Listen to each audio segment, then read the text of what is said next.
What's going on, guys? Welcome to the 9th episode of Worldbuilding with DMDave.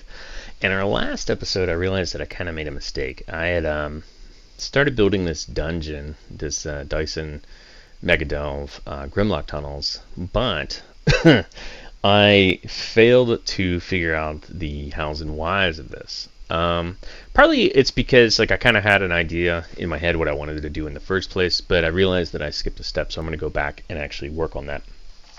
Chapter 3 of the DMG is all about creating adventures, and what it does is it starts us off with some different tables. It explains kind of the basics, the elements of a great adventure, credible threats, things like that, and we're going to get into a lot of that, but really we're just working through the design elements of this here. Now I could create something on my own, but I thought it'd be fun to kind of use some of these tables here. And what it does is it has all the different adventure types, which is really just location based and event based. Now we know for sure that this is going to be a location-based adventure, so we are actually going to use these random tables here to roll some of our ideas on what it's going to be. Again, I'm going to just do it through our sheet here, but you can do it on a random dice app or something like that. In fact, let's do that. Let's say D20 Roller. And I think actually there's one built right into Google, so kind of convenient here. So this is our D20 roller. You can just get it right on D20, and you can see it automatically rolled a 14 from us. It says the dungeon goal is to escape from captivity in the dungeon. I'm not crazy about that because I don't want to take away player advocacy that soon. It doesn't really fit with the idea I've had, so there's no harm in re-rolling it. Let's see. And this table's on page 73 if you want to follow along. Alright, so I rolled a 7, which is find information needed for a special purpose. I think that's pretty cool. So I think that's a good reason to go into this dungeon here. So we're going to put this in our dungeon goal. And you can see I've already filled out that this first level, the dominant creature is going to be a Grimlock. I don't know pets and allies yet, but I know the adventure villain is going to be a humanoid conqueror, which in this case is going to be Grimlocks. Because Grimlocks are humanoids. Let's see, what was that? Find information needed for a special purpose. Okay, we've come up with the next table we would be our villain table. I already decided it's going to be a humanoid conqueror. So next we need to figure out what is this villain doing exactly that makes it a villain. And maybe this is the reason the characters need to go in. Now, with this information, we don't actually pull it from Chapter 3, but we got to skip ahead to Chapter 4, which is all about creating non-player characters or NPCs. And we are going to go to our villain tables, which you can see right here. They appear on page 94, it looks like, okay? I'm going to go ahead and roll a villain scheme. That's a D8 roll, and then you roll a D4 to figure out the sub-scheme. Alright, so our D8 roll is going to be a 4, and that's mayhem. And then, once we know that, we roll a D6. So, fulfill an apocalyptic prophecy. Alright, that's pretty cool. So let's put that in. Villain scheme is mayhem. Fulfill an apocalyptic prophecy. Alright. Next we come up with methods. That's in the table on the next page on 95. That's a D20 roll. So let's get our roller again. We'll roll a D20. 19 is a vice. Okay, interesting. And we roll a D4 to figure out exactly which vice that is. We rolled a 3. That's going to be gambling. Let's do it. Maybe some sort of blood fights or something like that. I think that'd be kind of cool. It's a little weird, but you know what?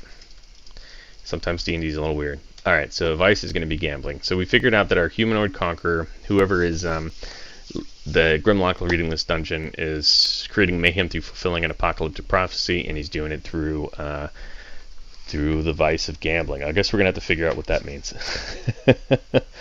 We're going to go back to Chapter 3 of the DMG and continue on our rolls. Let's figure out some allies. An ally is a character that can either help the characters on the outside of the dungeon, like some sort of person who has got information for them.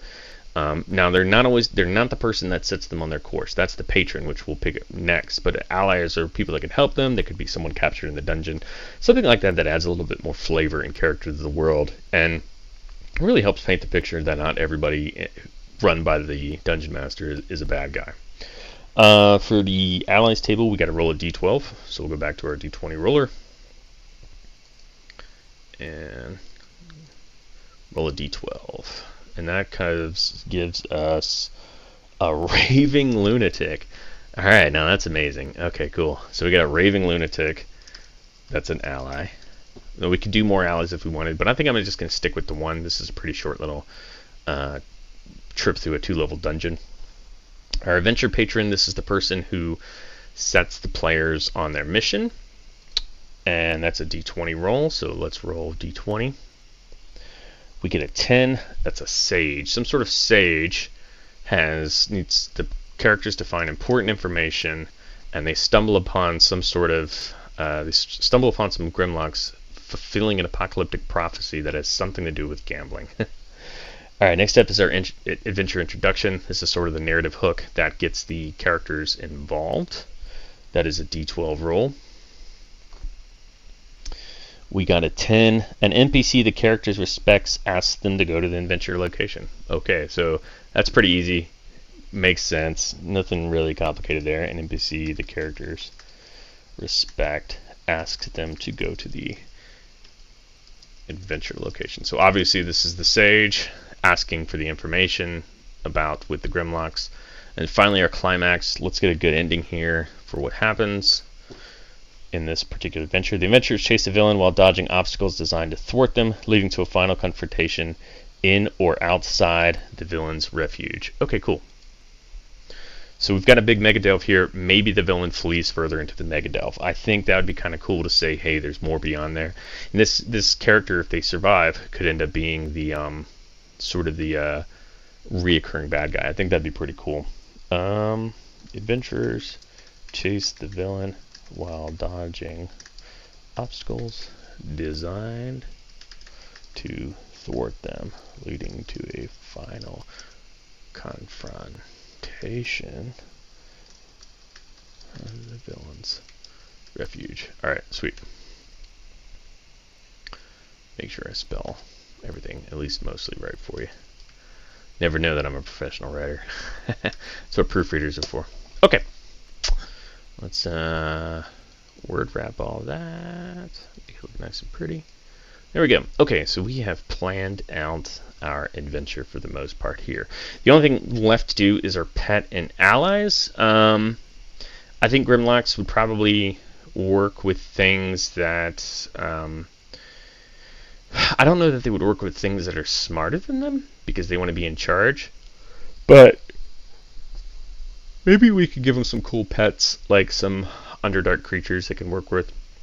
I could see them working with something like Dark Mantles, because Dark Mantles create darkness, which would improve the Grimlock's abilities. So I think Dark Mantles would be fun. Dark Mantle, if you're not familiar with it, is like a umbrella with eyes all around it that can cast darkness at will. Probably some other things with blind sight, like snakes, insects tend to have it. Different types of demons, but they're going to be a little bit too powerful for this. But I think that's pretty good. We got dark mantles, things with blind sight, such as snakes and insects. I think that makes some pretty cool stuff there.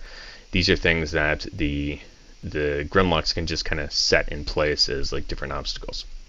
Alright, so we've done it. We've kind of created our Grimlock tunnels, the reason for going into it. We've kind of given a little bit of life to our villain. We know that there's a raving lunatic that can help the characters in there. The characters were sent by a sage, who really we'll identify a little bit more about after we do the nitty-gritty of planning out this adventure. But I think we've got the good bones for an adventure here.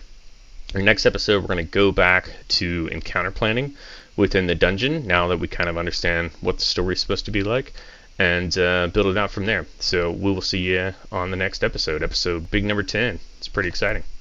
Alright guys, oh, don't forget, like, subscribe. Alright, see ya.